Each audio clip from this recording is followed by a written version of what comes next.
savez que là, les choses sont en train de rentrer de plus en plus dans le fond. Sont en train de plus en plus d'être développées de telle sorte que notre continent puisse trouver le chemin qui est le meilleur pour nous. C'est extraordinaire. Extraordinaire ce qui se passe. Vous êtes assis, vous êtes prêts? On va y aller. Alors je répète ce que je disais. Le colonel Abdoulaye Maïga a tenu hier un discours historique, un discours de rupture épistémologique, un discours de dignité, un discours en altitude, un discours en droite attitude vis-à-vis du système néocolonial qui ne cesse de vouloir asphyxier nos populations. Un discours de fraternité en direction de ceux qui veulent partager leur fraternité avec les Africains, mais un discours d'hostilité vis-à-vis de ceux qui combattent l'Afrique, qu'ils soient de l'extérieur ou de l'intérieur du continent. J'ai vu certains plaisantins qui nous ont dit que le colonel Maïga a eu un discours injurieux, un discours irrespectueux, un discours incendiaire. Et j'ai souri.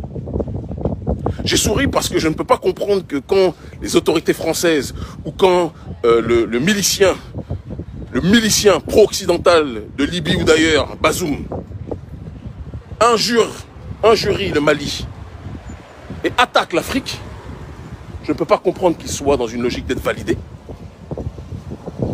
par ces mêmes personnes qui disent que le discours du Mali était un discours incendiaire. Mais quand le Mali se défend, vous puissiez qualifier ce dernier d'être injurieux, provocateur et incendiaire. Il va falloir arrêter avec cette démarche-là. Il va falloir arrêter avec ce comportement-là.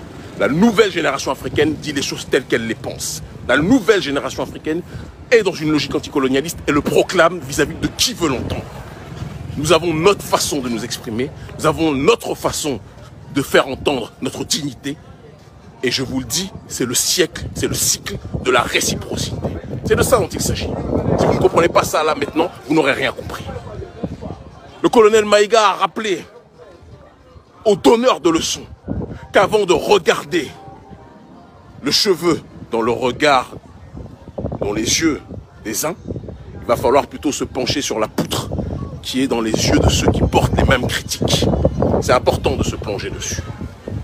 Quand on entend Alassane Dramane Ouattara exiger le retour au processus démocratique, alors que le même Alassane Dramane Ouattara a fait un coup d'état institutionnel